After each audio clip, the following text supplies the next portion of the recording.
नमस्कार, आप देख रहे हैं भारत न्यूज़ और मेरे साथ हैं सीनियर जर्नलिस्ट डॉक्टर राकेश प्रकाश। आपका भी बहुत-बहुत स्वागत है। राकेश जी, नमस्कार। बिना समय को गँवाते हुए अब 2024 चुनाव में समय नहीं है, लेकिन खबर रोज़ नई-नई आ रही है। कुछ चेहरे हैं जो लगातार छाए हुए हैं, वो चेहरे भी आपको दिखाएँगे। ये चेहरे आखिर हम आज आपको इस स्क्रीन पे दिखा रहे हैं।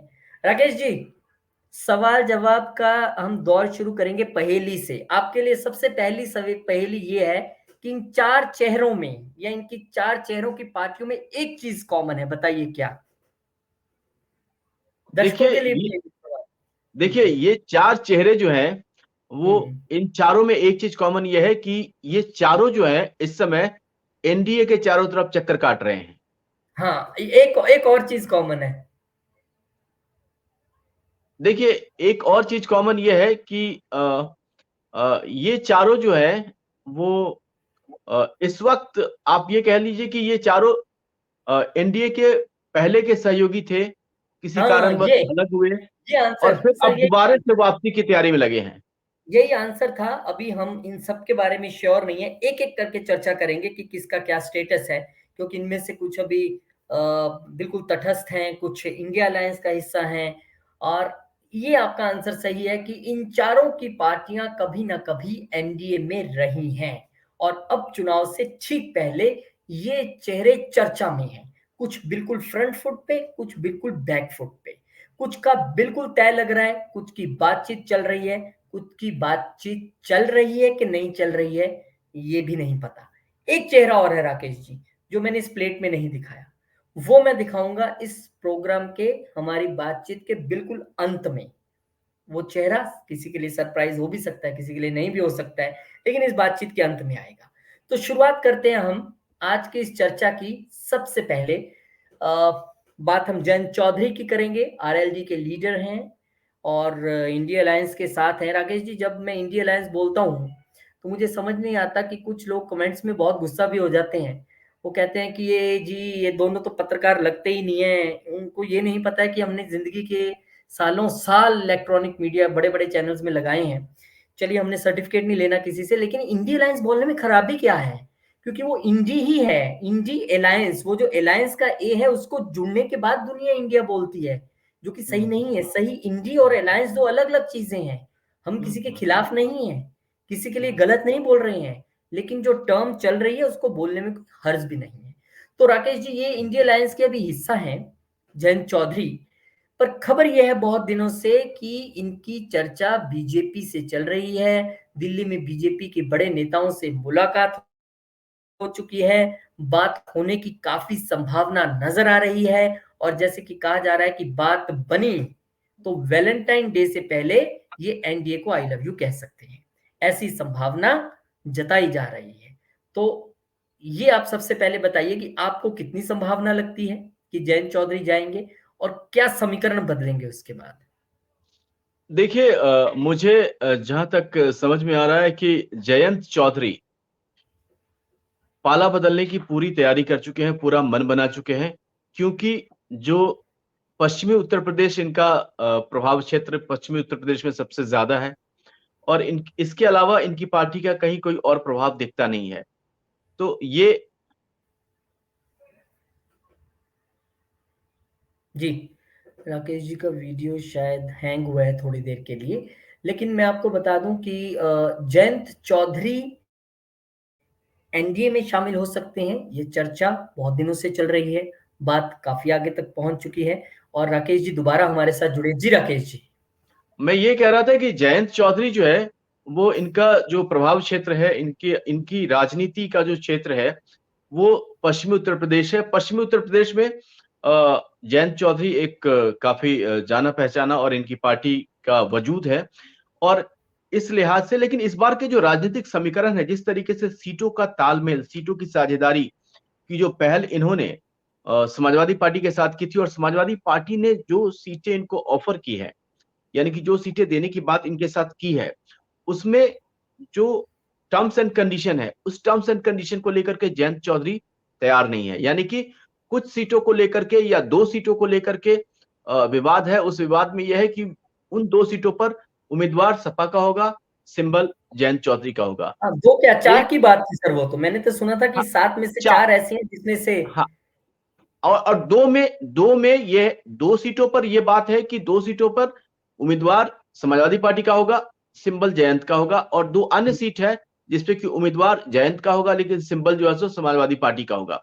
तो ये जो एक समझौता है, और इस समझौता को लेकर के जो है वो जो कहते हैं कि जयंत ने जब अपने पार्टी के नेताओं से इस पर चर्चा की, तो पार्टी के अंदर इसको लेकर के मुखर विरोध हुआ। कहा कि हम इस तरीके से झुक के कब तक समाजवादी पार्टी के साथ रहेंगे, नंबर वन। नंबर दूसरी बात यह हुई कि समाजवादी पार्टी के साथ जाकर के और हम अगर 7 सीटों पे चुनाव लड़ते हैं तो उसमें से कितने सीट के जीतने की गारंटी है, क्योंकि हम्म, जमीनी स्तर पर पश्चिमी उत्तर प्रदेश में बीजेपी का मजबूत जनाधार है। कठोर से कठोर, मुश्किल से मुश्किल दौर में भी बीजेपी पश्चिमी उत्तर प्रदेश में अपनी साख बचा के रखती है।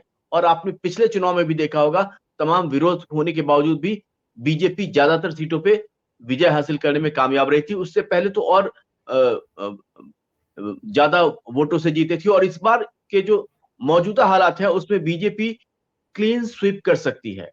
बिल्कुल। तो और राकेश जी, इसमें एक लाइन और ऐड करना चाहता हूँ कि क्योंकि जयंत चौधरी की जो पकड़ है और इनकी पार्टी की पकड़ वो जाट वोटों पर ज्यादा है, और उसकी काट के लिए बीजेपी ने ऑलरेडी पहली बार ऐसा हुआ है कि बीजेपी प्रदेश अध्यक्ष ही जाट से समुदाय से आते हैं, भूपेंद्र चौधरी जो उनका जी नाम है। जी जी तो ये जी बड़ा एक ट्रम्प कार्ड बीजेपी ने खेला था। हाँ, ये अभी अभी आपने देखा होगा पिछले बार जब कुछ चुनाव के बाद चुनाव के बाद जब कुछ एक छिटपुट आंदोलन की शक्ल में छिटपुट चीजें सामने आई थी, उसके बाद बीजेपी ने जो है ये निर्णय लिया था, ये फैसला लिया था। तो इस बार तो पूरी तरीके से जो है वो पश्चिमी उत्तर प्रदेश में बीजेपी, जहां तक मेरा अनुमान है, क्लीन स्वीप करने की तैयारी में है। लेकिन किसी भी संभावना या किसी भी सिचुएशन को देखते हुए, या किसी भी सिचुएशन में परिस्थिति हमेशा अपने अनुकूल हो, इस बात का ध्यान रखते हुए बीजेपी ने जयंत को एक अवसर दिया है, एक मौका दिया है, एक ऑफर दिया है। और उस ऑफर में जयंत के सामने विकल्प है कि जयंत 7 की जगह 5 सीटों पे आ जाइए, उम्मीदवार भी आपका, सिंबल भी आपका, और जीतने की गारंटी बीजेपी की। तो जयंत को और जयंत की पार्टी के नेताओं को ये जो ऑफर है वो ज्यादा सही राकेश नजर जी, आ रहा है। ऑफर जो मीडिया में चल रहे हैं वो अलग अलग है। ये एक ऑफर कुछ दिन पहले सुना था, लेकिन आज जो अपडेटेड ऑफर की जो सूत्रों के हवाले से खबर आई, वो ये है कि पहला ऑफर तो ये है कि आपको एक लोकसभा की सीट देंगे, एक राज्यसभा की सीट देंगे, उसके अलावा आपको प्रदेश सरकार में एक मंत्रालय देंगे। ये हाल की घड़ी का है। और इसमें थोड़ा सा चेंज ये हो सकता है कि हो सकता है 2 सीट मिल जाए, यानी मथुरा या बागपत जैसी 2 सीट मिल जाए, और इसके अलावा राज्यसभा में एक आपको सीट मिल जाए, और आपको राज्य सरकार में एक मंत्रालय भी मिल जाए। तो एक बुके बना के दिया गया है। क्योंकि सभी खबरें सूत्रों के हवाले से हैं, तो एग्जैक्ट डाटा तो शायद ही किसी के पास हो, क्योंकि अंदर की बात तो अंदर ही रहती है, बाहर की बात तो सूत्रों के हवाले से आती है। तो इन 2-3 में से कोई एक ऑफर है, लेकिन वो ऑफर एक बुके के रूप में है, जिसमें लोकसभा, राज्यसभा और प्रदेश सरकार में उनको जो है प्रतिनिधित्व मिलता दिख रहा है। और आपने बात सही कही कि ये इंपॉर्टेंट नहीं है कोई कौन कितनी सीट पर चुनाव लड़े। ऐसे तो हो सकता है राकेश जी अपने 70-80 बंदे उतार दें उत्तर प्रदेश में अलग अलग जगह, लेकिन जीरो आएगा। लेकिन बात यह है कि ये इस वक्त की सिर्फ उत्तर प्रदेश में नहीं, देश में जो हवा है इस वक्त, ये कोई पत्रकार ही शायद हो जो वामपंथी गोदी मीडिया वाले पत्रकार हैं, वो शायद कहते हैं कि नहीं ऐसी बात नहीं है, लेकिन सच्चाई की बात यह है कि बीजेपी की लहर है। और जयंत जानते हैं कि वहां 7 लड़ने के बाद भी ये जो सिंबल का हेरफेर और उम्मीदवारों के हेरफेर के चक्कर में कंफ्यूजन है, और फिर 7 में से कितना नंबर आए अभी नहीं लगता है कि कोई आ सकता है, या एक आधा आ जाए तो पता नहीं, लेकिन यहां पर जितने मिलेंगे उतने आने की संभावना है। दूसरा, जब आप केंद्र में सरकार में होते हैं तो आपकी बात का वजन होता है, और हो सकता है बीजेपी आगे जाके अगर टर्म्स कंडीशंस बहुत अच्छे रहे तो कहीं केंद्र में मंत्री पद मिल जाए, हो सकता है। ऐसी कोई अभी बातचीत नहीं है, कोई बीजेपी की तरफ से ऑफर नहीं है, कोई बीजेपी की तरफ से वादा भी नहीं है, लेकिन क्या कह सकते हैं। ऊपर से आप प्रदेश में बैठे हैं, वहां आपको मंत्रालय मिल जाएगा, वहां भी आपकी से हो जाएगी। राज्यसभा में जयंत चौधरी खुद से हैं ही पहले, फिर दोबारा जाने का मौका राज्यसभा के लिए एक और आपको दे रहे हैं। तो कहीं ना कहीं विन विन सिचुएशन यहाँ पर उनको नजर आती है। और खबर ये भी थी कि पार्टी के भीतर से भी कुछ विधायकों और जाट नेताओं का दबाव था, कहना था कि आप बीजेपी के साथ क्यों नहीं जाते। और ये भी सच है कि कभी ना कभी आरएलडी एनडीए का हिस्सा पुराने समय में रही है, तो अछूत वाली बात नहीं है। ऐसा भी नहीं है कि राजनीति में तो हमने देखा है किसी के दरवाजे किसी के लिए बंद ही नहीं है। ऐसी ऐसी पार्टियां एनडीए गठबंधन में हो चली एक साथ, जैसे ममता बनर्जी, और आप वामपंथियों की बात कर लें, जैसे आप और कांग्रेस की बात कर लें, ऐसे अनेक ऐसे दल इकट्ठे हो गए जिनका कोई विचार नहीं मिलता, पूर्व में कभी इकट्ठे नहीं रहे, कोई बातचीत नहीं है, लेकिन बस एक वजह से वो भी अब धीरे धीरे जो है छिन्न भिन्न होते दिख रहे हैं। तो कुल मिलाकर जयंत चौधरी के लिए एक बुके ऑफ ऑफर है। और राजनीति के जानकार ये कहते हैं कि ये संभावना बहुत अधिक है कि वो एनडीए ज्वाइन करें। और ये संभावना बहुत अधिक है कि राहुल गांधी की एंट्री जब यूपी में होनी हो यात्रा की, उससे पहले ये जो हो, ठीक पहले या उस दिन या उससे कुछ दिन पहले हो जाए, ये संभावना भी जताई जा रही है। तो बहुत सारी चीजें हवा में तैर रही हैं। और आरएलडी की, जयंत चौधरी की चुप्पी या उनके नेताओं की चुप्पी, या कुछ एक नेताओं ने कह दिया कि राजनीति में तो सब कुछ संभव है, कोई दरवाजे कभी किसी के लिए बंद नहीं होते, तो इस तरह की बातें हम जेडीयू के समय में भी देख चुके हैं। वहां पे भी कुछ लोग मुखर होकर कह रहे थे हम तो क्या बात कर रहे हैं आप, मुझे याद है कुछ घंटे पहले तक उनके एक बड़े नेता कह रहे थे क्या बात कर रहे हो आप, हम तो इंडिया अलायंस में, हमने तो ये बनाया, हम थोड़ा बाहर चले जाएंगे। और फिर एकदम नीचे से सब कुछ खिसक गया। तो कुल मिला के ये सही कहा आपने, जयंत चौधरी का जो मन है वो बदला बदला नजर आ रहा है, और अगले आने वाले कुछ दिनों में ये तय हो जाएगा। और उनको भी ये बात अब समझ आ रही है कि राजनीति में ये इंपॉर्टेंट नहीं है कि आप कितनी सीटें लड़ें, या राजनीति में ये इंपॉर्टेंट है कि आप कितनी सीटें जीते। नंबर वन, राजनीति में ये इंपॉर्टेंट है कि आप कहाँ हो, किस दल के साथ हो, वहां आपका वजन क्या है आपकी बात का। अगर आप कहीं भी रहें, देश में भी काम ना करवा पाए, प्रदेश में ना कमा पाए, तो कितनी देर तक आप पार्टी को सरवाइव करा पाएंगे। तो कुल मिला के ये सब चीजें सामने आ रही है। देखिए, मेरा जो आकलन है वो आकलन ये कहता है कि जयंत अभी तक राजनीति में एक तरीके से हाशिए पे हैं। और इनके पार्टी के भीतर असंतोष इस बात को लेकर के है कि ये जिस गठबंधन के साथ है उस गठबंधन का आगे कोई भविष्य नहीं है। जिस गठबंधन के साथ है वो गठबंधन लंबे समय से विपक्ष में बैठता आ रहा है। और जयंत की पार्टी बड़े पैमाने पर कुछ खास कर नहीं पा रही है। इनके नेता और जो स्थानीय स्तर पर जो कार्यकर्ता है उनमें घोर निराशा है। और वो जो है वो जयंत की पार्टी के प्रति बहुत ज्यादा आस्थावान या आशावान नहीं है। और इसलिए जयंत का जो जनाधार है वो थोड़ा सा खिसकता जा रहा है। तो इन तमाम जो जमीनी हकीकत है उसको ध्यान में रखते हुए जयंत ने अपने कार्यकर्ताओं को अपने साथ जोड़ने के लिए, अपने कार्यकर्ताओं में एक नई ऊर्जा, नई उत्साह भरने के लिए उन्होंने ये निर्णायक फैसला लेने का मन बना लिया है। फैसले की घोषणा नहीं हुई है लेकिन उन्होंने मन बना लिया है। और इसी की वजह से जयंत अभी चुप्पी साधे बैठे हुए हैं, चुपचाप बैठे हुए हैं, खामोश बैठे हुए हैं, इस इंतजार में कि जब डील फाइनल हो जाएगी तो वो उस डील के साथ जनता के सामने आएंगे, कार्यकर्ताओं के सामने आएंगे और फिर नए जोशो खरोश के साथ आम चुनाव की तैयारी में लग जाएंगे। तो ये जी। बिल्कुल ही, और इसमें इसमें एक फायदा ये भी तो है कि आप प्रदेश में स्थानीय स्तर पर, राज्य में मंत्रालय के स्तर पर, विधानसभा से लेकर के विधान परिषद तक और लोकसभा से लेकर के राज्यसभा तक हर जगह आपको हिस्सेदारी दी जा रही है। हर जगह आपको कुछ ना कुछ मिल रहा है। तो जहां अनिश्चितता है, जहां सरकार बनने की कोई गारंटी नहीं है, जहां पे राज्य सरकार में भी कुछ मिलने की गारंटी नहीं है, केंद्र में भी कुछ मिलने की गारंटी नहीं है, इसके ठीक उलट अगर आप एनडीए के साथ हैं तो आपको राज्य सरकार में मिल रहा है। राज्य सरकार में भागीदारी का मतलब है कि आपके अपने इलाकों में जो स्थानीय स्तर पर जितने भी मुद्दे हैं सब में आपकी अहमियत बढ़ेगी। आप विधान परिषद में भी जा सकते हैं, आप केंद्र में भी जा सकते हैं। तो तमाम संभावनाएं हैं और यहाँ तो सिर्फ और सिर्फ कहते हैं कि वहां पे जो संभावनाएं हैं उसकी बहुत कम आशा है कि वो संभावनाएं जो है हकीकत में बदले। लेकिन यहाँ जितनी भी संभावनाएं हैं वो सब हकीकत से ठीक पहले के पायदान पे ये लोग बैठे हुए हैं। जैसे ही डील हुआ सारी चीजें जो है वो संभावना से हकीकत में तब्दील हो जाएगी, बदल जाएगी। और हम्म, जयंत के लिए, जयंत की पार्टी के लिए, इनके नेताओं के लिए, इनके कार्यकर्ताओं के लिए जो है वो अनेक द्वार खुल जाएंगे, जिसके लिए वो लंबे समय से इंतजार कर रहे हैं। तो ये जो है, ये दोनों के लिए विन विन सिचुएशन तो एक तरीके से कहा जा सकता है, लेकिन जयंत के लिए ये, जयंत और आरएलडी के नेताओं कार्यकर्ताओं के लिए ये सुपर विन विन सिचुएशन है। जी इसलिए जयंत, आप देख लीजिए, महज ये चंद दिनों की बात है, जयंत और जयंत की पार्टी के नेता और कार्यकर्ता जोशो खरोश के साथ बीजेपी और एनडीए का हिस्सा बनने के लिए बेताब हैं। जी, चलिए बातचीत चल रही है। ये जो रहेगा transfer from India alliance to NDA, देखना होगा कब तक देखने के लिए मिलता है, लेकिन चर्चाएं बहुत हैं, चर्चाएं बहुत हैं। आगे बात करते हैं पंजाब की। पंजाब में अगर मैं ये थोड़ी देर के लिए अगर चाहूं तो ये मैं, आप चाहें तो ये लोगो हटा सकता हूं ताकि आप प्लेट पढ़ सकें। सूत्रों की खबर है यहाँ पे कि बातचीत चल रही है। दोनों ही पार्टियां अपने अपने तौर पर कहती हैं हम अकेले लड़ेंगे, लेकिन सच्चाई ये है कि 20 साल तक बीजेपी अकाली दल एक साथ इकट्ठे लड़ते रहे हैं।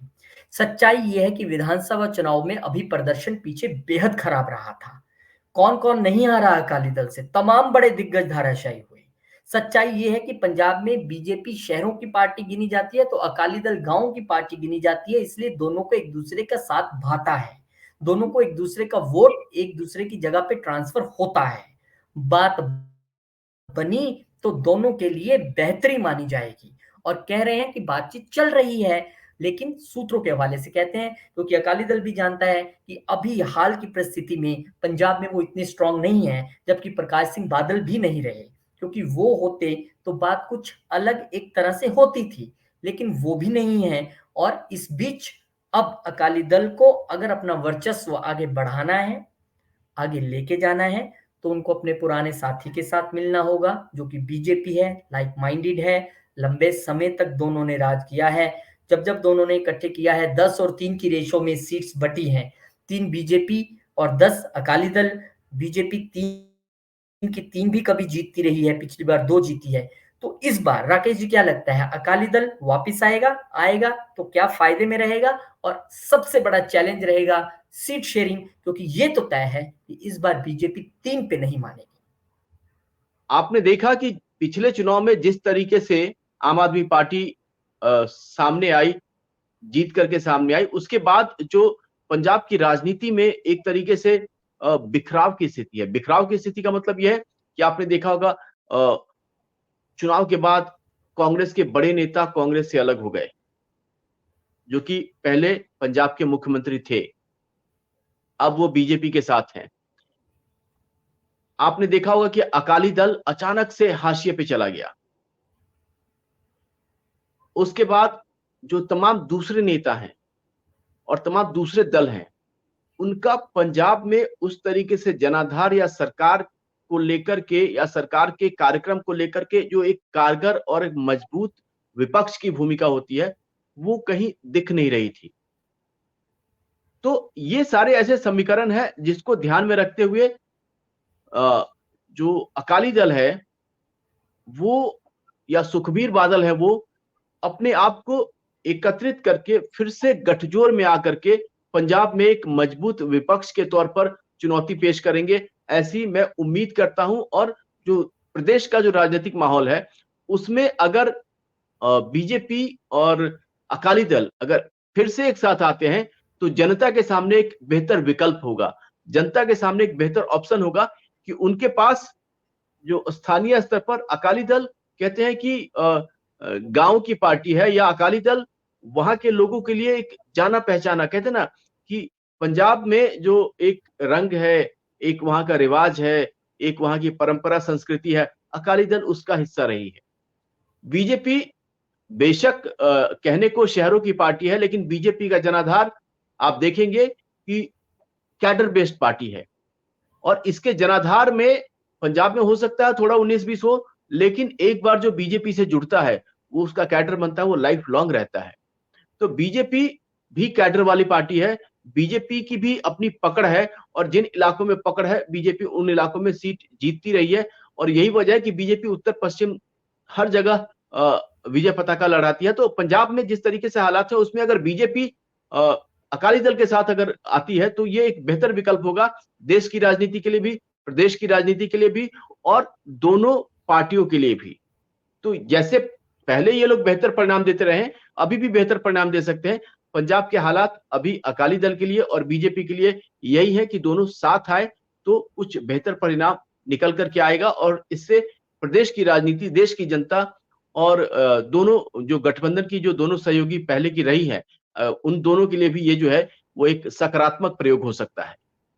और यहाँ पर सीट शेयरिंग बहुत बड़ा इश्यू रहेगा, क्योंकि मुझे लगता है कि हो सकता है कि बीजेपी यहाँ पर अधिक सीटों की, यानी अधिक सीटों की मीन्स 3 तो उनको मिलती रही हैं, अब 13 का हाफ तो नहीं हो सकता, तो कम से कम हो सकता है कि 7 और 6 की रेशो में मांगे, हो सकता है कि 8 और 5 की रेशो में हो, मतलब कुछ ना कुछ ऐसी डिमांड रहेगी जिसमें बीजेपी को, क्योंकि अमृतसर मिलता रहा है शुरू से, गुरदासपुर मिलता रहा है शुरू से, होशियारपुर मिलता रहा है, ये 3 सीट हमेशा से मिलती रही हैं।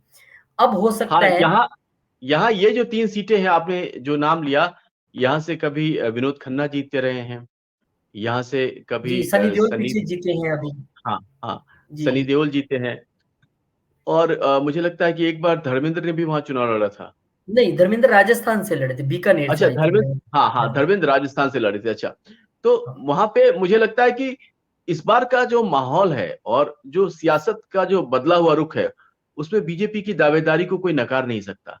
बिल्कुल, और देश का क्योंकि कोई, आप ये देखिए कि कैप्टन अमरिंदर सिंह भी बीजेपी में शामिल हो चुके हैं, उनकी पार्टी मर्ज हो गई थी। तो हाँ, विलय कर पटियाला लिया से भी उन्होंने। बीजेपी अपना कैंडिडेट उतारना चाहेगी, और वो परनीत कौर के तौर पे भी हो सकता है। कैप्टन अमरिंदर हुँ, सिंह हुँ, की जो पत्नी है हुँ, वहां से हुँ, सांसद रही है हुँ, कांग्रेस की, हुँ, और अभी भी हुँ, सांसद है वो।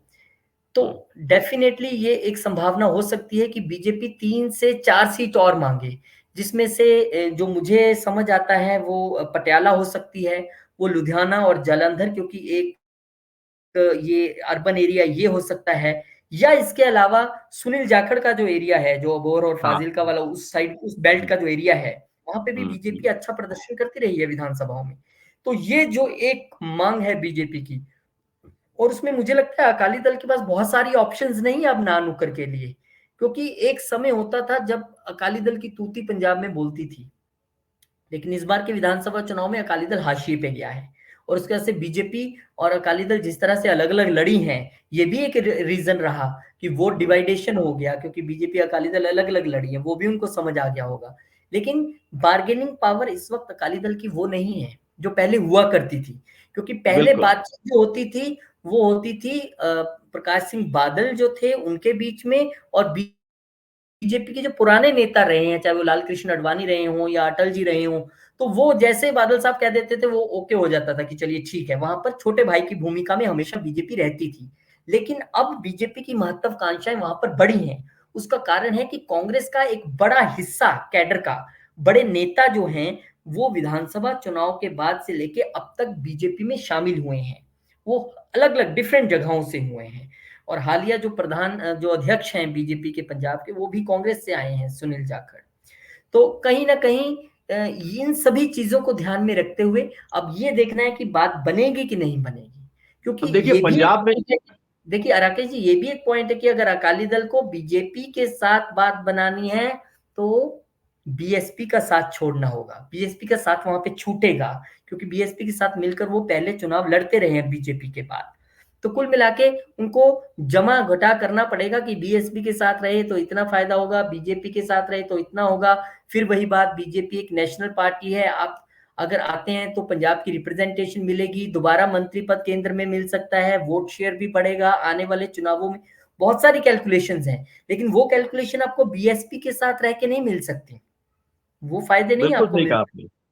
तो कहीं ना कहीं आने वाले दिनों में कैलकुलेशंस तो चल ही रही होंगी और हो भी गई होंगी। अब हो सिर्फ इतना रहा होगा, दो चीजों पे काम हो रहा होगा। पहला तो नेताओं को मनाना, हो सकता है कुछ बीजेपी में से ना मान रहे हो, कुछ अकाली दल, दोनों को आपस में कोऑर्डिनेट करके मनाना।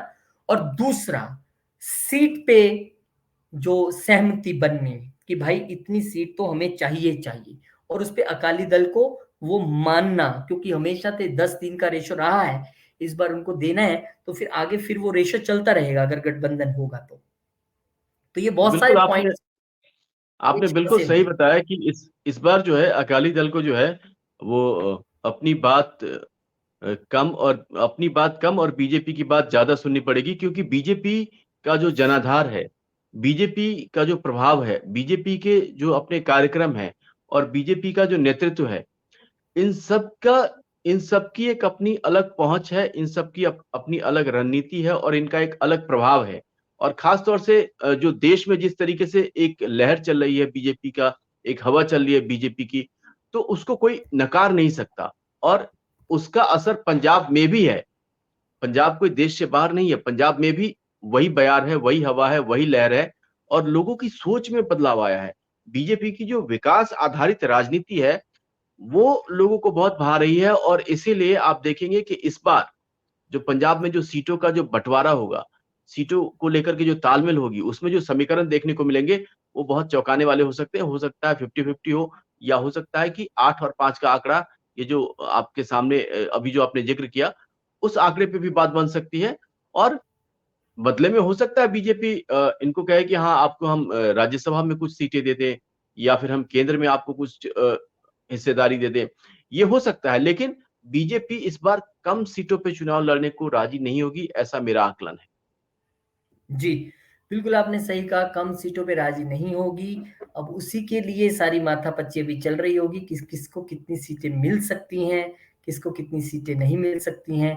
और यहाँ पर बीजेपी की बार्गेनिंग पावर इस वक्त थोड़ी ज़्यादा दिखाई देती है, क्योंकि अकाली दल के लिए भी सर्वाइवल पंजाब में करना, राजनीति में करना इस वक्त इम्पोर्टेंट है, क्योंकि आप हाशिए पे हैं और ज़्यादा देर तक कोई भी पार्टी हो वो देश की, वो आरएलडी हो, बीएसपी हो, अकाली दल हो, कोई हो, और ज़्यादा देर तक हाशिए पे रहती है तो वर्कर्स को इंटैक्ट रखना बहुत मुश्किल होता है, बहुत नेताओं को मुश्किल होता है। इंटैक्ट रखना बहुत मुश्किल होता है। इसके लिए आपको मुख्य धारा की राजनीति में बढ़-चढ़कर आगे बढ़ना होता है।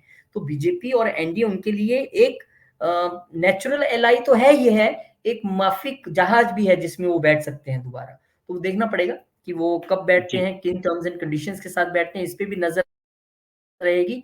एक चेहरा और जो दिल्ली में मुलाकात कर चुके हैं, बुधवार को दिल्ली में थे, चंद्रबाबू नायडू, ये टीडीपी के जो ये मुख्यमंत्री भी रह चुके हैं आंध्र तेलुगुदेशम प्रदेश में, पार्टी।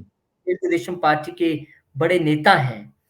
अब कहानी ये है कि ये भी इस वक्त अपनी स्टेट में और राजनीति में हाशिए पे हैं। 2019 में सिर्फ 3 ही सीट जीत पाए ये लोकसभा चुनाव जब हुए, क्योंकि बीजेपी के साथ नहीं मिले थे। जब बीजेपी टीडीपी एक साथ लड़े हैं, फायदे में रहे हैं, एक भारी संख्या में वहां पे क्लीन स्वीप किया है। बीजेपी आला कमान से मुलाकात हो गई है, आने वाले दिनों में घोषणा संभव है, अपनी स्टेट में बिल्कुल हाशिए पे हैं। पिछले दिनों काफी कानूनी पचड़ों में भी ये फंसे थे, रातों रात वहां पे क्या हुआ था, किस तरीके से सारी हाँ, चीजें गिरफ्तारी घटित हो गई हुई, थी। हाँ। गिरफ्तारी हो गई थी। अब इनको भी राजनीति में कमबैक करना है, ना सिर्फ कमबैक करना है, क्योंकि जब आप लंबे समय तक स्टेट और सेंटर की राजनीति से बाहर रहते हैं, फिर बात वही कि ना तो आपकी स्टेट में भागीदारी ना केंद्र में, तो कहीं ना कहीं कैडर को आप संभाल के रखना बड़ा मुश्किल हो जाता है। तो ये भी कभी ना कभी एनडीए में रहे हैं, तो नेचुरल एलाई पार्टनर हैं। तो एक तो इनके आने की कितनी संभावना है, कितना संभव है, क्योंकि ये तो रेडी ही हैं। लेकिन ये भी सच है कि इनकी ही स्टेट में वाईएसआर चाहे एनडीए का हिस्सा नहीं है, लेकिन गाहे बगाहे राज्यसभा में जरूरत हो या लोकसभा में जरूरत हो, वाईएसआर हमेशा बीजेपी के साथ खड़ी रही है।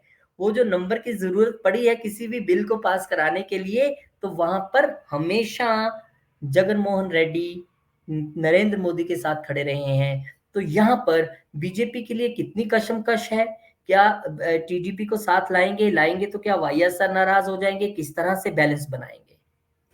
देखिए, आपको मैं उदाहरण के तौर पर बताता हूँ कि ठीक कुछ कुछ ऐसा ही जो समीकरण है, वो अभी हम लोग बिहार में देख रहे हैं कि वहां पे पहले से जो है वो चिराग पासवान है, पहले से जो है वो कुशवाहा है, पहले से जो है वो हम पार्टी के जो नेता हैं जीतन मांझी। मांझी। तो ऐसे तमाम नेताओं के होते हुए भी बीजेपी ने नीतीश का एनडीए में स्वागत किया और नीतीश को साथ लेने के साथ साथ अपने तमाम दलों के नेताओं के साथ सामंजस्य बिठाया। तो कुछ कुछ वैसा ही समीकरण हमें आंध्र प्रदेश में देखने को मिल रहा है, जहां पे कि चंद्रबाबू नायडू जो है वो बीजेपी के साथ अपनी नजदीकियां बढ़ा रहे हैं। और पहले से आपने बिल्कुल सही कहा कि जब जब केंद्र में सहयोग की जरूरत पड़ी है किसी बिल को लेकर के, सदन के पटल पर जब भी मतदान का अवसर आया है, तो वाईएसआर ने हमेशा जो है सो, या वाईएसआर कांग्रेस ने हमेशा जो है सो बीजेपी के साथ मतदान किया है। तो उनकी करीबी है, उनकी नजदीकी है, और इस वजह से जो है वो बीजेपी के साथ हमेशा से वो रहे हैं। अब चूंकि अ, आंध्र प्रदेश में राज्य स्तर पर जो है चंद्रबाबू नायडू और वाईएसआर के बीच 36 का आंकड़ा है। यानी कि दोनों एक दूसरे को देखना नहीं चाहते, लेकिन बीजेपी दोनों को साथ लेके राज्य की राजनीति में कैसा प्रयोग करेगी, किस तरीके से जो है वो फॉर्मूला तैयार करेगी, कितने सीटों का तालमेल होगा, आंकड़ा होगा, कैसे। वाईएसआर तो एनडीए में नहीं आ पाएंगे, जो मुझे लगता है, क्योंकि वो तो आने के लिए तैयार होंगे। वाईएसआर कांग्रेस, जगनमोहन तो ऑलवेज रेडी होंगे। लेकिन खबर ये है कि वहां के जो स्थानीय लीडरशिप है बीजेपी की, वो कहीं ना कहीं तैयार नहीं है। इस वजह से उनको तो बाहर से ही साधना होगा, वो अंदर तो नहीं आ सकते। अंदर और नहीं इस आ बार सकते, जो लेकिन इस लेकिन बार एक चीज जो है, एक चीज जी एक चीज यहाँ पे दो तरीके के टर्म्स एंड कंडीशन हो सकते हैं। एक प्रीपोल अलायंस, दूसरा पोस्ट पोल अलायंस। तो जहां तक प्रीपोल अलायंस में अगर दिक्कत आती है, तो संबंध उस स्तर पर रखे जाएंगे कि चुनाव के बाद अगर परिस्थितियां बनती हैं, तो फिर वहां पे तालमेल की गुंजाइश जो है वो उससे इनकार नहीं किया जा सकता। तो संबंधों का जो दायरा है और संबंधों का जो स्तर, उसमें इस बात का बीजेपी भी ध्यान रखेगी, वाईएसआर भी ध्यान रखेगी कि जिस तरीके से एनडीए का हिस्सा नहीं होने के बावजूद भी समय समय पर वाईएसआर बीजेपी के लिए काम आते रहे हैं, तो उसी तरीके से चुनाव के बाद भी वो ऐसे हालात में बीजेपी के लिए जो है वो मददगार साबित हो सकते हैं। तो वो कुछ ठीक इस ठीक तरीके कुछ का ऐसा ही समीकरण हो सकता है। वो ठीक ठीक कुछ ऐसा ही रह सकता है, जैसा कि ओडिशा में बीजेटी और बीजेपी का है। अलग अलग बिल्कुल लड़के हैं बिल्कुल दोनों एक दूसरे के, बिल्कुल लेकिन जब जरूरत पड़ती है तो बीजेडी हमेशा साथ ही खड़ी नजर आती है बिल्कुल। केंद्र की राजनीति में। तो हाँ ये एक जी, हाँ जी। संभावना है। और आंध्र प्रदेश का चुनाव भी इस बार इतना आसान नहीं है। ये इस बार बीजेपी भी है, टीडीपी भी है, वाईएसआर कांग्रेस भी है, और जगन मोहन रेड्डी की जो सिस्टर हैं वो भी अब कांग्रेस में जाकर अब वहां से भी वो फाइट देंगी। और उसके बीच पवन कल्याण, एक बड़ा चेहरा, जो आमतौर पे चंद्रबाबू नायडू के मुझे लगता है साथ ही नजर आते हैं, उनके काफी करीबी हैं। और कभी बीजेपी के भी करीबी रहे हैं, उनकी भी वापसी हो सकती है इस तरीके से, अगर चंद्रबाबू नायडू की वापसी होती है। एक चीज हम यहाँ पे और भी हमें जोड़ना चाहिए, वो है केसीआर की पार्टी। हम्म। ठीक है। तो बीआरएस भी जो है वो आंध्र प्रदेश में भी अपनी किस्मत आजमाएगी। आंध्र प्रदेश, चूंकि ये जो तेलंगाना और आंध्र प्रदेश है, इसके बीच जो है वो अंतर करना बड़ा मुश्किल होता है, क्योंकि दोनों पहले एक ही राज्य थे। दोनों राज्यों की जो अभी जो मौजूदा स्थिति है, उसमें रहन सहन, खान पान, उनके स्थानीय मुद्दे, विकास के मुद्दे, सब कुछ एक जैसा है। उसमें बहुत ज्यादा फर्क नहीं है। फर्क हम्म। सिर्फ जो भूगोल है, जो राज्यों का बंटवारा होने के बाद, यानी कि जब तक आप जो है, आप हैदराबाद से निकलते हैं तो रंगारेड्डी जिला आता है। रंगारेड्डी जिला खत्म होने के बाद फिर जो है सो उसके बाद फिर आंध्र प्रदेश शुरू होता है। तो वहां पे जितनी पकड़ चंद्रबाबू नायडू की तेलंगाना में है, उतनी ही पकड़ आंध्र प्रदेश में है। हाँ, जी। ये बात है कि तेलंगाना में जो है वो बीएसआर जो है भारत राष्ट्र समिति या फिर उनके नेता जो है केसीआर, उनका थोड़ा दबदबा ज्यादा है। और आंध्रा में जो है, आंध्रा बेसिकली अभी का जो आंध्रा है उसमें ज्यादातर जो है वो रूरल एरियाज हैं। उनके ज्यादातर जो है वो रूरल एरियाज है। हैदराबाद और तमाम जो दूसरे शहर हैं वो तेलंगाना में है। तो तेलंगाना थोड़ा सा कहते हैं ना कि इंडस्ट्री वाला बेल्ट है, आईटी का सेक्टर है, ये सब जो है इसकी वजह से तेलंगाना जो है चर्चा में रहता है। तो आंध्र प्रदेश के चुनाव में केसीआर भी फाइट करेंगे, आंध्र प्रदेश के चुनाव में चंद्रबाबु नायडू भी फाइट करेंगे, वाईएसआर भी फाइट करेंगे, कांग्रेस भी फाइट करेगी। कांग्रेस का फाइट इसलिए भी ज्यादा थोड़ा सा वहां पे महत्वपूर्ण रखेगा, क्योंकि अ, अभी जो चुनाव हुए हैं तेलंगाना में कांग्रेस ने बाजी मारी है। तो लिहाजा उसका साइड इफेक्ट हमें आंध्र प्रदेश में भी देखने को मिल सकता है। लेकिन और चौकोनिया इसमें मुकाबले में, राकेश जी पवन कल्याण को नहीं भूल सकते हम। जन सेना पार्टी उनकी जो है, हाँ हाँ, बिल्कुल वो बिल्कुल पवन। वो चंद्रबाबू नायडू के एलाई हैं, वो साथ है, बिल्कुल उनके साथ है, तो मतलब वो बीजेपी के भी साथ हैं। तो कहीं ना कहीं हम्म। बीजेपी के लिए एक ये चंद्रबाबू नायडू और पवन कल्याण, और वहां बीजेपी का कैडर, ये तिकोना जो है एक तरीके से वार करेगा। बाकी पार्टियां जो कि वोट डिवाइडेड दिख रहा है, वाईएसआर कांग्रेस में और जैसे कि आपने बीआरएस का भी जिक्र किया उनमें, तो कहीं ना कहीं इसका लाभ जो है, वो जो एक 370 की बात प्रधानमंत्री मोदी ने की है, वो मुझे लगता है उसका रास्ता आंध्र प्रदेश, उसका रास्ता तेलंगाना, उसका रास्ता तमिलनाडु से होकर और वेस्ट बंगाल से होकर पूरा गुजरेगा इस तरफ, पूरा जो सीटें जो इधर से आएंगी सारी। क्योंकि ये बिल्कुल जो बिल्कुल। आंध्र में बीजेपी पिछली बार बहुत अच्छा नहीं कर पाई, तमिलनाडु में मैंने सुना है कि अभी बहुत सारे नेता जो हैं वो पार्टी छोड़, अपनी अपनी पार्टी छोड़ बीजेपी में शामिल हुए हैं और हो रहे हैं बिल्कुल आगे, बिल्कुल। खासकर काफी बिल्कुल हिंदू नेता शामिल हो रहे हैं। तो कहीं ना कहीं दक्षिण में, ये दक्षिण दक्षिण में की। अभी जी। जो है दक्षिण जो है ना, दक्षिण में हर जगह पे कमल जो है वो, उसमें कमल में निखार आ रहा है, कमल खिला खिला दिख रहा है। और कमल का कितना असर होगा ये अभी कहना जल्दबाजी होगी, लेकिन हाँ, हम्म। दक्षिण में इस बार कमल निखरेगा, कमल खिलेगा, कमल जो है वो चमकेगा। इसके पूरे हम्म। आसार पूरे दक्षिण भारत में नजर आ रहे हैं। चलिए, इंतजार चंद्रबाबू नायडू के डिसीजन का भी रहेगा। मीटिंग्स पॉजिटिव हैं, बस घोषणा ही बाकी है, कब होती है ये देखना पड़ेगा। अगला नाम थोड़ा सा आपको चौंका सकता है, हम नहीं कह रहे हैं कि उद्धव ठाकरे की शिवसेना एनडीए में जाने वाली है या जा सकती है। हम एक वाक्य का जिक्र करना चाहते हैं कि अभी उद्धव ठाकरे ने हाल के दिनों में, पिछले दिनों एक स्पीच दी थी जिसमें उन्होंने कहा था हम तो आपके साथ ही थे, बीजेपी को, मोदी जी हम तो आपके साथ ही थे, आप ही ने हमको अपने से दूर किया। तो ये एक सॉफ्ट लैंग्वेज, सॉफ्ट भाषा समझी जा सकती है, सभी इसको डिकोड कर रहे हैं, इसलिए हम भी इसको डिकोड कर रहे हैं। हालिया समय में इंडिया अलायंस का ही हिस्सा है, मैं इसको एक बार फिर से हटा देता हूं ताकि पूरा यहां से पढ़ा जा सके। हालिया समय में इंडिया अलायंस का ही हिस्सा है शिवसेना उद्धव ठाकरे। कुछ दिन पहले बीजेपी के प्रति नरम रुख दिखाया था, जो वाक्य का जिक्र मैंने किया। लंबे समय तक बीजेपी के साथ रहे हैं, सब जानते हैं, एनडीए के नेचुरल एलाई हैं, हिंदुत्व दोनों का कॉमन रहा है हमेशा से। पर क्या अब वापसी संभव है, सबसे बड़ा सवाल। ये सवाल अभी भी एक अहम सवाल है, क्योंकि चीजें उतनी आसान नहीं है। ये बिहार जैसी राजनीति यहाँ पर शायद मुमकिन ना हो पाए, जहां पे चिराग पासवान और उनके चाचा फिर से अलग अलग दल होके भी एक ही एनडीए की छतरी में हो जाए, थोड़ा सा मुश्किल है। आसान नहीं दिखती वापसी की राह, ये भी एक पॉइंट है, और इंतजार बाकी है। तो कहीं ना कहीं राकेश जी, शायद ये बहुत प्रीमेच्योर हो सकता है कहना जो हम बातचीत कर रहे हैं, क्योंकि हम यहाँ पे डिस्क्लेमर भी लगा रहे हैं कि संभावनाएं राजनीति में कभी भी किसी चीज की रहती हैं, उनका जिक्र किया जाना चाहिए। आज की डेट में जो उद्धव ठाकरे हैं वो इंडिया अलायंस का हिस्सा है, लेकिन कल का क्या पता, कल की तो कोई नहीं जानता। देखिए महाराष्ट्र में जो सियासी माहौल है उसमें एक तस्वीर साफ तौर पर निकलकर सामने आ रही है, वो ये है कि उद्धव ठाकरे मौजूदा राजनीति में बहुत पीछे छूट गए हैं।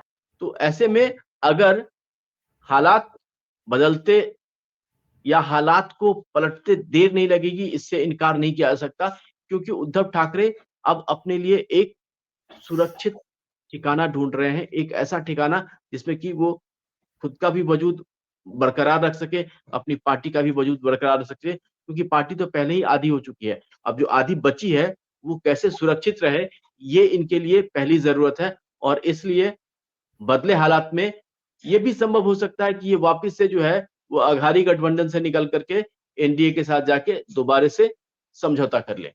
तो राजनीति है, संभावनाओं का खेल है।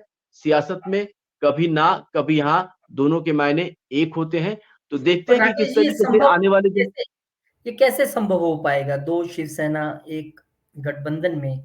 ये मुझे थोड़ी सी संभावना इसकी कम नजर आती है। लेकिन हाँ, ये सच है कि पिछले कुछ दिनों में बहुत सारी देखिए मीटिंग्स उद्धव ठाकरे संभावनाएं की हुई है। संभावनाएं ये भी हो सकती है, संभावनाएं ये भी हो सकती है कि उद्धव ठाकरे वापस से शिवसेना को मर्ज कर दे, हाँ, ये हो शिंदे गुट सकता के है साथ। कि शिवसेना एक हो जाए। अब वो क्या संभावना है वो नहीं कहा जा सकता, ये तो सभी कयास हैं।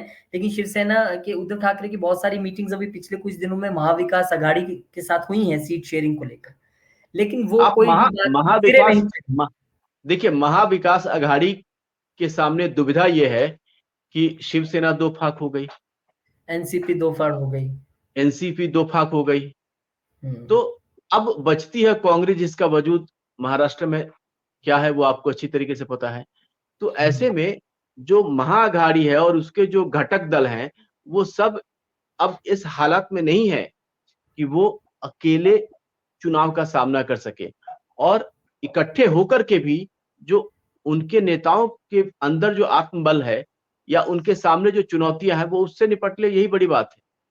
हम्म शरद पवार अब उम्र के इस पायदान पे है कि वो सक्रिय राजनीति में उस तरीके से कारगर फिट नहीं बैठते, तो लिहाजा उसके बाद एनसीपी में बचता कौन है। हम्म इसी तरीके से अगर हम उद्धव ठाकरे को छोड़ दें, तो फिर उद्धव ठाकरे शिवसेना में बचता कौन है। हम्म तो अब जो सीधा मुकाबला है वो अगाड़ी गठबंधन और एनडीए के बीच है, लेकिन वो एक तरफा मुकाबला है। एनडीए महाराष्ट्र में बहुत आगे निकल चुका है। बहुत सारे नेता हैं आज भी। जब हम बातचीत कर रहे हैं तो बाबा सिद्दीकी बहुत पुराने नेता रहे हैं कांग्रेस के। उन्होंने एनसीपी अजीत पवार का दामन थामा है। एक बड़ा झटका कांग्रेस के लिए यहाँ भी है। और वहां पे वो जो एमवीए पहले था, NCP plus Shiv Sena plus Congress, वो अब नहीं है ना। अब वहां पे कांग्रेस के छोड़े हुए नेता मिलिंद देवड़ा छोड़ गए, बाबा सिद्दीकी छोड़ गए, यानी कि कमजोर Congress plus half Shiv Sena plus half NCP, आधी आधी पार्टी टूटकर एनडीए में चली गई है। तो कहीं ना कहीं ये क्यास है, क्योंकि जिस तरीके से तल्ख टिप्पणियां संजय राउत और उद्धव ठाकरे की लगातार, और शिवसेना उद्धव ठाकरे सेना के नेताओं की रही है बीजेपी एनडीए के खिलाफ, उससे कोई मुझे बहुत ज्यादा संभावना नजर नहीं आती है। लेकिन फिर वही कहूंगा कि राजनीति हमेशा संभावनाओं का खेल है। यहाँ पर दरवाजे खुलते हैं, बंद होते हैं, दोस्तियां टूटती हैं, बनती हैं, एक दूसरे से बिछड़ते हैं, फिर मिलते हैं। लेकिन ये संभावनाएं होती है, सिर्फ बातचीत है। ऐसी चीजें धरातल पर है कि नहीं है, ये हम पत्रकार होने के तौर पे नहीं बता सकते हैं। लेकिन दिन भर में ऐसे बहुत सारे वीडियोस हम सुनते हैं, दिन भर बहुत सारी ऐसी खबरें पढ़ते हैं, सूत्रों के हवाले से खबरें मिलती हैं, इसलिए चीजें चलती हैं। इसलिए हम विद फैक्ट्स बताते हैं। तो फैक्ट ये है कि हाल की घड़ी में शरद पवार इंडिया अलायंस का हिस्सा है, उद्धव ठाकरे शिवसेना इंडिया अलायंस का हिस्सा है। और डेफिनेटली आगे आने वाले समय में क्या होगा हम नहीं कह सकते। इनका एक बयान आया, इसलिए चर्चाओं को दौर मिल चला और लोगों को बात करने का मौका मिला। इंतजार रहेगा कि आने वाले दिनों में 15-20 दिन या एक महीना में कहूंगा कि बहुत अत्यधिक महत्वपूर्ण है, बहुत इंपॉर्टेंट है राजनीतिक तौर पर। एक स्टेट की बात नहीं कर रहा हूं मैं पूरे भारत की बात कर रहा हूं। पंजाब से लेकर आंध्र प्रदेश से लेकर तेलंगाना से लेकर वेस्ट बंगाल से लेकर, आप देखिए कि राजनीति उत्तर प्रदेश क्यों भूल रहे हैं, अभी जिक्र करके हटे हम, तेजी से बदलेगी। क्या होगा कोई नहीं जानता है। किस तरीके से एनडीए ने अपनी चीजें प्लान की हैं, किस तरह से इंडिया अलायंस अपने आप को जो डिफेंसिव एकदम मोड पे नजर आ रहा है बचाएगा, लेकिन चीजें कैसे बदलेंगी देखना पड़ेगा। एक और चेहरा जो मैंने आपको कहा था लास्ट में दिखाऊंगा, वो इसलिए क्योंकि चर्चा उनकी चल रही है, राज ठाकरे किधर जाएंगे। इनकी चर्चा इसलिए चली कि इनके विषय में थोड़ा सा मैं बता दूं कि इनकी चर्चा इसलिए चली कि हाल के दिनों में खबर है कि राज ठाकरे को लेकर हलचल तेज हुई है। सूत्र बता रहे हैं कि राज ठाकरे एनडीए में आ सकते हैं। बीजेपी ने राज ठाकरे को निमंत्रण देकर दिल्ली बुलाया। राज ठाकरे ने डिप्टी सीएम देवेंद्र फडणवीस से मुलाकात की थी। राज ठाकरे अपनी कोर टीम के साथ देवेंद्र फडणवीस से मुंबई में मिले थे, ये सूत्र बताते हैं। और इस गठबंधन के कयास को और बल मिल गया था जब डिप्टी सीएम फडणवीस के आवास पर मनसे के कुछ नेता पहुंचे थे। यहाँ मनसे के 3 नेता संदीप देशपांडे, नितिन सरदेसाई और बाला नंदगांव की फडणवीस से मुलाकात हुई थी। और माना जा रहा है कि गठबंधन को लेकर चर्चाएं तेज हो गई हैं। तो जिस तरीके से पूरा घटनाक्रम, मैंने कहा ना राजनीतिक घटनाक्रम है ये आपको अभी समझ नहीं आएगा। ये आप ठीक ऐसे कह सकते हैं जैसे जब टेस्ट मैच चल रहा होता है, खास करके अगर ईडन गार्डन जैसी पिच हो, तो 5वें दिन आते आते पिच इतना टर्न करती है कि मेरे जैसा नौसिखिया बॉलर भी अगर गेंद फेंके तो किसी को आउट कर सकता है, क्योंकि पिच बहुत टर्न लेती है, मुरलीधरन के जैसे टर्न लेती है। तो इसी तरीके से अभी राजनीतिक टेस्ट मैच का ये जो 5th डे चल रहा है, मतलब कि हम इलेक्शन से 2-3 महीने ही पीछे खड़े हैं। अब यहाँ पर बॉल इतनी टर्न कर रही है कि समझ नहीं आ रहा है।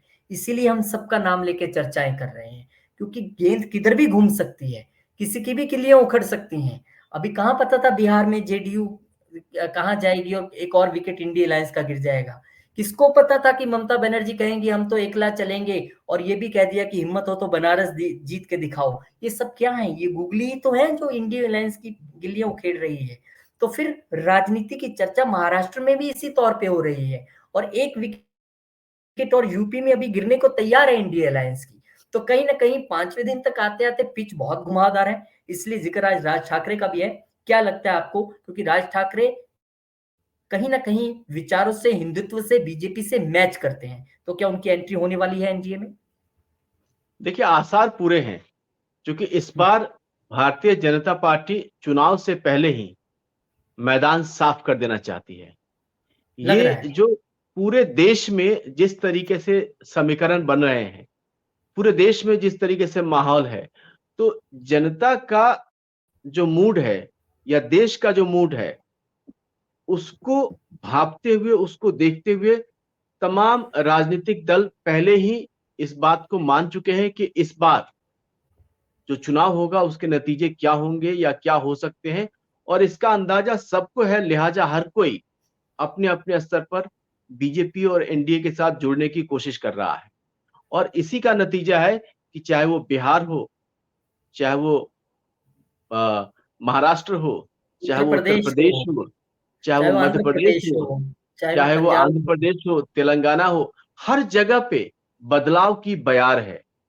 आप देखेंगे कि इस बार चाहे वो कर्नाटक, चाहे वो तमिलनाडु, चाहे वो केरल, चाहे वो पौंडीचेरी, चाहे कोई भी राज्य हो, हर जगह एक अलग ही हवा है। हर जगह एक अलग ही रुख देखने को मिल रहा है, और ये रुख सिर्फ नेताओं का नहीं है, ये रुख आम लोगों में भी दिख रहा है, और ये जो बदलाव की बयार है, उससे इस बार कोई अछूता नहीं है, और उसका साइड इफेक्ट हर जगह दिख रहा है। तो राज ठाकरे अगर इस चुनाव में एनडीए के साथ आते हैं तो इसमें कोई आश्चर्य वाली बात नहीं होनी चाहिए। और जिस तरीके से घटनाक्रम सामने आ रहा है, जिस तरीके से बीजेपी और राज ठाकरे के मनसे के नेताओं के बीच मुलाकात है, या फिर दिल्ली में मुलाकात है, या जिस तरीके से सीटों को लेके तालमेल की बात है, तो बीजेपी का इस बार का जो प्लान मुझे समझ में आ रहा है, या एक जो तस्वीर उभर कर सामने आ रही है, वो ये है कि चुनाव से पहले ही ये जो गठबंधन और सब मिलकर के, तो इस बार कहीं कोई गठबंधन नहीं होगा, कहीं कोई विपक्षी दलों का, कहते हैं ना कि एकता वाली बात नहीं रहेगी, और विपक्ष टूट जाएगा, बिखर जाएगा, टुकड़ों टुकड़ों में बढ़ जाएगा, क्योंकि इनके बीच कोई साझेदारी नहीं है, कोई तालमेल नहीं है, कोई गठबंधन नहीं है, कोई कार्यक्रम नहीं है, कोई रणनीति नहीं है। लिहाजा विपक्ष जो है, इंडी गठबंधन जिस तरीके से बनने से पहले ही बिखर गया, इसी तरीके से विपक्ष के तमाम नेता, तमाम दल जो है, वो चुनाव से पहले ही बिखर जाएंगे, या तो चुनाव से पहले ही वो एनडीए के साथ मिल जाएंगे, और नहीं तो आपस में इतने टकराव, इतने मतभेद, इतने सिरपुटबल होंगे कि वो सब एक दूसरे से बिखर के चुनाव लड़ेंगे। और चुनाव का जब इस तरीके के हालात हो जाएंगे, तो आप समझ लीजिए कि चुनाव के नतीजे समय से पहले आपके सामने आ जाएंगे, और आप उस स्थिति में होंगे जहां आप आसानी से अंदाजा लगा सकते हैं कि देश किस तरफ जा रहा है, जनता का क्या मूड है, और चुनाव के क्या नतीजे सामने आ सकते हैं। जी, आपने सही कहा। और आपकी बातों से मुझे लगता है कि अगले कुछ दिनों में इंडिया अलायंस एक बार फिर से पुराने यूपीए के तौर पे शायद नजर आए, क्योंकि उसमें अगर डीएमके थी तो वो आपको नजर आ जाएगी, और कुछ एक दो छोटी मोटी पार्टियां जो है वो साथ में नजर आ जाएंगी।